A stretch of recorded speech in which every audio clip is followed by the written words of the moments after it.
दंश न्यूज, दलित पीडित व शोषित जनतेचा खणखणीत आवाज। लक्षवेधी क्रमांक 4। अध्यक्ष महोदय, माझ्या हिंगणा मतदारसंघामध्ये बोखारा ग्रामपंचायत आहे आणि या ग्रामपंचायतीमध्ये अध्यक्ष महोदय 2023-24 मध्ये आम्ही चौकशी केली आणि ह्या एका वर्षीमध्येच जवळपास 15 कोटी 16 कोटी रुपयाचं मोठ्या प्रमाणे घोटाळा झाला अध्यक्ष महोदय। आणि अध्यक्ष महोदय 2015-16 पासून टॅक्स असेसमेंट सॉफ्टवेअर या ग्रामपंचायतीमध्ये इम्प्लिमेंट झाला आणि त्या सॉफ्टवेअरच्या माध्यमातून अध्यक्ष महोदय टॅक्स वसुली जी दिसते आहे ती फक्त 1,75,00,000 आहे। पण याच्या विपरीत जेव्हा आपण ग्रामपंचायतचा रेकॉर्ड तपासाल अध्यक्ष महोदय, त्या ग्रामपंचायतच्या रेकॉर्डमध्ये फक्त 28 लाख रुपये थकीत आहे। टोटल 16 कोटी रुपये टॅक्स आहे। तर अध्यक्ष महोदय, आपल्यालाही हा प्रश्न निर्माण झाला असेल की बाकीचा पैसा गेला कुठे, हा पैसा आम्हाला पण हा प्रश्न निर्माण झाला अध्यक्ष महोदय। आणि आम्ही खोलात चौकशी केली, त्याच्यात असं आढळलं की काही ग्रामपंचायतच्या सदस्यांच्या दबावाखाली तिथल्या जे ग्रामपंचायतचे जे कर्मचारी आहेत त्यांनी जवळपास 140 खोटे बिलबुक छापले आणि आम्ही अजून खोलात गेलो तर त्याच्यापैकी 9 आम्हाला डुप्लिकेट बुक भेटली अध्यक्ष महोदय। त्याचाही पुरावा माझ्याकडे आहे अध्यक्ष महोदय पूर्ण। आणि ह्या 9 मी आपल्या माध्यमातून मंत्री महोदयांना देतो अध्यक्ष महोदय। आणि त्या 9 बिलबुकच्या जे छापले आहेत त्याच्यामध्ये 140 पैकी 9 भेटले आणि त्याच्यामध्ये जवळपास 40 लाख रुपयाचा आम्हाला फ्रॉड हातात आला अध्यक्ष महोदय। आणि ह्या सगळ्या संभाषणाचा आमच्याकडे व्हिडिओ क्लिप सुद्धा आहे अध्यक्ष महोदय, तोही मी मंत्री महोदयांना देतो। आणि फक्त ऑडिओ क्लिप आहे आणि त्याचाही आम्ही फॉरेन्सिक तपासणी सुद्धा केली आहे, त्याचाही रिपोर्ट माझ्यापर्यंत आहे अध्यक्ष महोदय। अध्यक्ष महोदय, एवढंच नव्हे तर त्या ग्रामपंचायतच्या हद्दीमध्ये 13 मोठे मोठे दुकान आहे, त्यांचे सुद्धा काही कर्मचाऱ्यांनी ग्रामपंचायतच्या जे मेंबर आहे त्यांच्या दबावाखाली 13 दुकानाचे सुद्धा फ्रॉड डुप्लिकेट बिलबुक छापले आणि जवळपास 45 लाख रुपये त्या खोट्या बिल देऊन पैसे काढण्यात आलेले आहे अध्यक्ष महोदय। त्याचाही पुरावा माझ्यापर्यंत आहे अध्यक्ष महोदय।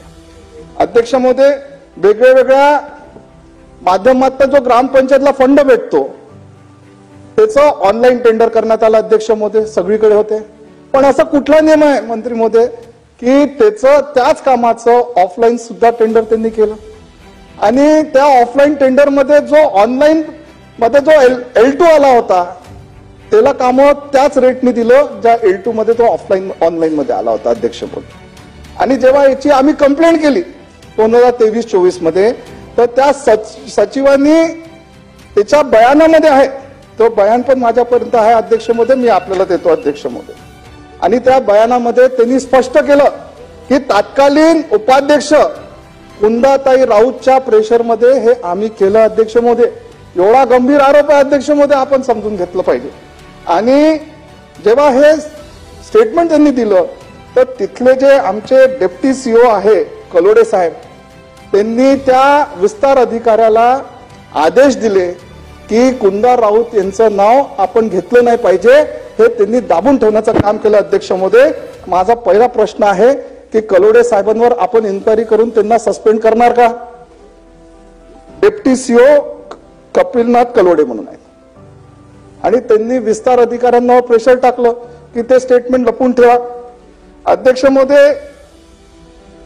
आणि खोट्या जे त्यांनी एक मोठा विषय केला अध्यक्ष महोदय, त्यांनी जे बाकीचे कॉन्ट्रॅक्टर्स आहेत त्यांचेही खोटे बिल छापले आणि जवळपास 2 कोटी रुपये त्या खोट्या बिलेच्या माध्यमातून पैसे काढले आहे अध्यक्ष महोदय, त्याचाही पुरावा माझ्यापर्यंत आहे अध्यक्ष महोदय। पाणी टँकरचे खोटे सरपंच आणि सचिवाचे बिल साईन केले, खोटे साईन केले आणि त्याच्या माध्यमातून जवळपास 90 लाख रुपये काढण्याचं काम त्या ग्रामपंचायत काही सदस्यांनी आणि तिथल्या कर्मचाऱ्यांनी केला। आता याच्यावर FIR सुद्धा नोंद झाली अध्यक्ष महोदय नागपूरमध्ये कोराडी पोलीस स्टेशनला। पण FIR करून आपण काय करणार अध्यक्ष महोदय की त्या कर्मचाऱ्यांना सस्पेंड करू, पण त्या सस्पेंड करून आपल्याला जो शासनाचा 15 कोटी रुपयाचा आपल्यावर जो भार पडला आहे तो पैसा वसूल होणार नाही अध्यक्ष महोदय. म्हणून माझी आपल्याकडनं आपल्या माध्यमातनं मंत्री महोदयांना विनंती आहे की प्रश्न आहे की आपण EOW नागपूरला इकॉनॉमिक ऑफेन्स विंगला याचा पूर्ण जांच करण्याची आपण आदेश देणार का, हा माझा एक पहिला प्रश्न आहे अध्यक्ष महोदय. दुसरा प्रश्न असा आहे की असाच घोटाळा महाराष्ट्रामध्ये किती ग्रामपंचायतमध्ये चालत असेल याची सुद्धा आपण चौकशी केली पाहिजे आणि आपण ते थांबवण्यासाठी काय उपाययोजना करणार, हा माझे 3 स्पेसिफिक प्रश्न आहे अध्यक्ष मंत्री महोदय. अध्यक्ष महोदय, सन्माननीय सदस्यांनी मांडलेला प्रश्न आणि लक्षवेधी खूप गंभीर आहे आणि त्यांनी सांगितलेल्या जवळजवळ प्रत्येक मुद्द्यामध्ये तथ्य आहे. पोखरा ग्रामपंचायतीच्या कर्मचाऱ्यांनी बोगस पावत्या छापून सॉफ्टवेअरचा वापर करून या ग्रामपंचायतीमध्ये प्रचंड मोठा भ्रष्टाचार केलेला आहे. पण हा भ्रष्टाचार हा काही ठराविक कालावधीमध्ये झालेला नाही. जवळजवळ 12-13 वर्षापासून हा भ्रष्टाचार सातत्याने चालू आहे. त्यामुळे हे लक्षात आलं, एक ग्रामपंचायत अधिकारी बोकरा यांच्या कर्मचाऱ्यांच्या मार्फत बनावट पावती बुकाचा वापर करून मोठ्या प्रमाणात गैरव्यवहार झाल्याचा गट विकास अधिकारी यांना 5/2/2025 पहिलं पत्र दिलं. आत्ताच्या ज्या एक्झिस्टिंग ग्रामविकास अधिकारी आहेत त्यांनी, आणि ते त्यांच्या निदर्शनास आलं. पण त्याच्या अगोदर त्या अनुषंगाने गट विकास अधिकारी नागपूर यांनी 7/2/2025 ग्रामपंचायतीला प्रत्यक्ष जाऊन भेट दिली, तिथली पावती पुस्तकं तपासली, त्या चौकशी केली आणि जवळजवळ 31,45,483 रुपयाचा अपहार झाल्याचा आणि त्यासाठी कर्मचारी जबाबदार असल्याबाबत आणि त्यांच्यावर गुन्हा दाखल करण्यासंदर्भातही चर्चाच झाली असेल मला नाही माहिती, कारण गुन्हा तर आत्ता दाखल झाला लक्षवेधी आल्यानंतर. नंतर पालकमंत्री महोदयांच्या बैठकीमध्ये काही ग्रामस्थांनी आणि लोकांनी कंप्लेंट केल्या. आदरणीय बावनकुळे साहेबांच्या बैठकीमध्ये लोकांनी खूप कंप्लेंट केल्या आणि त्या कंप्लेंट केल्यानंतर त्याची दखल जिल्हाधिकारी संबंधित सीओला तशा सूचना दिल्या आणि माझ्याही स्तरावर संबंधित सीओशी त्या संदर्भात बोललो होतो आणि त्यांनी पालकमंत्री महोदयांनी एक समिती नेमण्याचा, चौकशी समिती नेमण्याचा निर्णय घेतला आणि ती चौकशी समिती 20/2/2025 झाली. आणि त्यानंतर मुख्य कार्यकारी अधिकारी नागपूर यांनी मुख्य कार्यकारी अधिकारी, मुख्य लेखा व वित्त अधिकारी जिल्हा परिषद नागपूर यांची चौकशी समिती नेमली आणि चौकशी समितीने 11 दिवस चौकशी केली आणि 11 दिवस चौकशी केल्यानंतर चौकशीचा अहवाल पुढे आला आणि तो अहवाल खूप गंभीर आहे. बोगस कर पावत्या चौकशी दरम्यान 40,36,285 एवढा अपहार निदर्शनास आला.